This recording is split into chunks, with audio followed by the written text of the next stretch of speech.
third round I was facing Ege Esmer. Go check out the first two recaps. I started with 2 out of 2, and in the third round once again, very talented kid. I guess he was born in 2011, but very strong. And by looking at the game, I think the ratings should be reversed.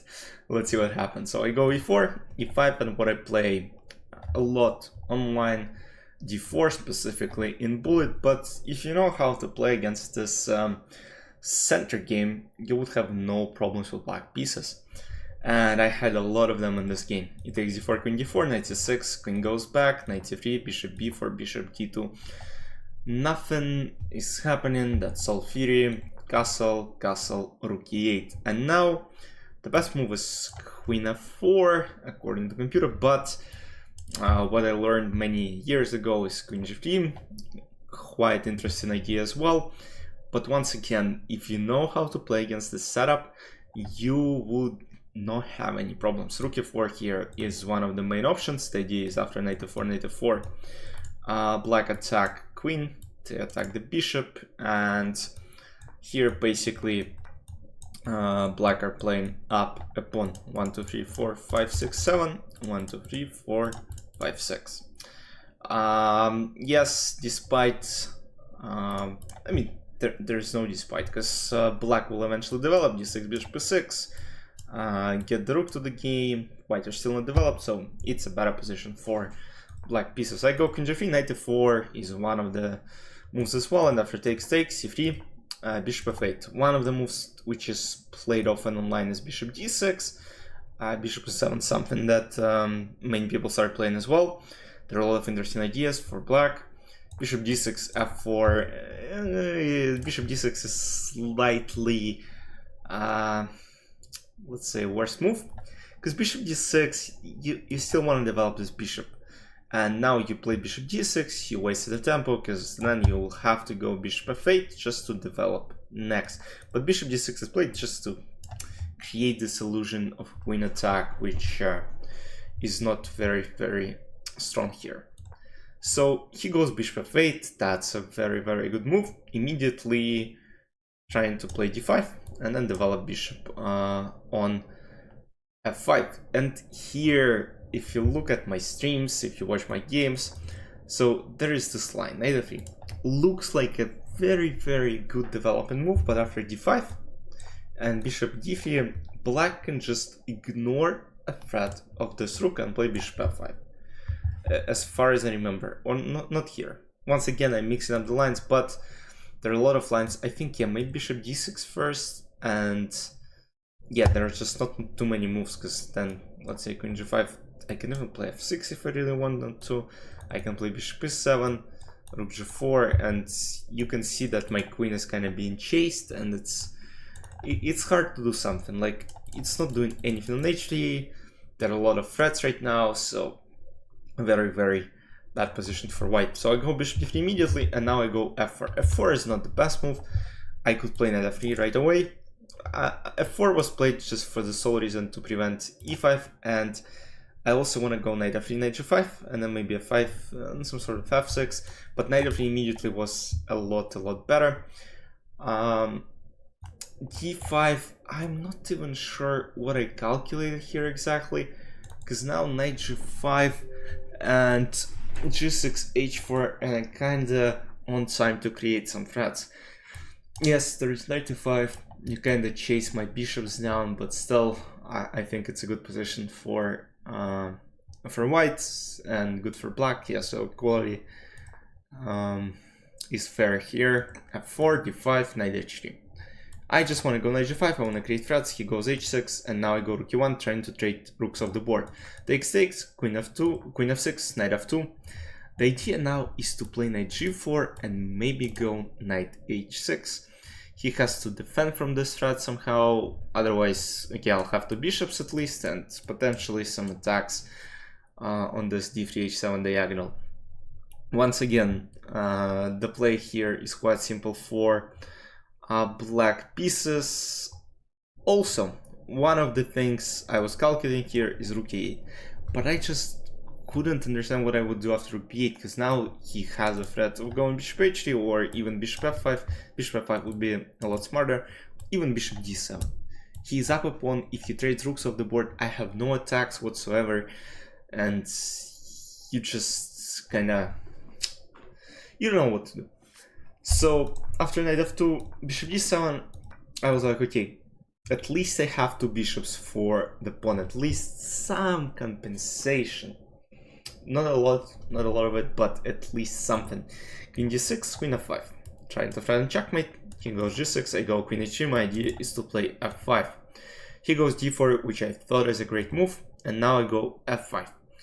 And here what I have done is stupid. So f5, yeah, I just wanted to attack. I didn't really know what to do here. c4, I was afraid of this move, because again, I'm not afraid, but you know, I really want to keep bishop on the board, just maybe I would have some bishop h6 ideas. But after 5 takes, knight b4, he has a lot of threats and I blunder. So bishop b1 here is best, but I wanted to kind of keep this pressure, keep attacking him, and completely forgot that after bishop c4, which is a huge blunder, he can play queen f4 double attack. And at this point I almost resigned, but something in me kept playing. And yeah, I just like, what am I doing here? I'll be down a piece on next move. My idea was that after bishop c4, let's say, I'm not sure what he can do. Maybe, let's say he goes rook d8. I can play f takes g6, and suddenly there are some serious problems. I can go, just a lot of ideas, a lot of interesting ideas. Computer says it's equal, queen g6, bishop f7, king f7, bishop b4, and if takes, I can go queen b3 and take this back. But I planned something completely different. That's computer lines, queen f4. Let's get back. So I go queen f3. I'm trying to trade queens off the board. Even if this happens, it's still equality, but white have some chances, because now suddenly there are some attacking opportunities. Bishop is very active, this bishop is active, so you never know what might happen here. So queen f3, he plays queen c4, of course, and you know, I was extremely disappointed with myself. I cannot play queen f5 here, even though it would have been an extremely strong move, just because here he would just win my queen, knight d3, and my queen is lost. So I decided I gotta keep some chances alive. I play f takes g6. He goes knight a2, king c2. So now knight c3 is something that he could have played absolutely easily, just trade off the only strong piece. I mean, queen is strong as well, but in this case, this bishop creates some pressure, even though, of course, up a piece, completely winning position. You'll see what happened.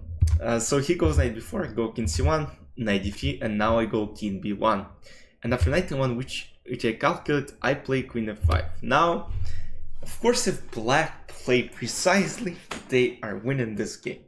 He goes queen d3, which is a good start, because now I have to go either this way or king a2, because after king c1, I get a checkmate on c2. So I go king a2, and here I immediately found what he should have played, queen a6 check. Yes, long distance check. This king has to move either to b3 or b1. If I go to b3, trying to escape a queen trade, not to, now he cannot take this pawn. So he can go queen a6 and trade queens off the board. But if I go king b1, now he takes this with the check, and if I go back, he can go bishop g7, and he trades the whole thing, and here I would have resigned immediately. But after king a2, queen c4, I go king b1, queen d3, king a2, and here something unexplainable happened. You see, I'm threatening queen h8 checkmate, and queen g6 doesn't work due to queen h8, but he also had f takes g6, and here what he thought would happen is queen h8, king f7, and he would just escape the whole thing. But that wasn't my idea at all. Because you gotta consider all checks. He had 2 or 3 minutes more. I played one of the moves with 2 seconds left on the clock, so I was already hopeless. I wanted to resign. But again, something in me was telling me, he gotta find it first, because I still have chances if he makes one very, very bad capture. And this happened. After take g6, and as you might see, I have checkmate in 3, which I delivered on the board, queen e6 check. Now bishop blocks everything on this c3 h8 diagonal, and now king has to move to h7, and after queen f7 check, bishop blocks, queen g7, easy checkmate. Just like that, I started 303. Yes, extremely lucky. This is one of the luckiest wins I've had in my entire life, and if I lost this game, you never know what could have happened. I would yield much.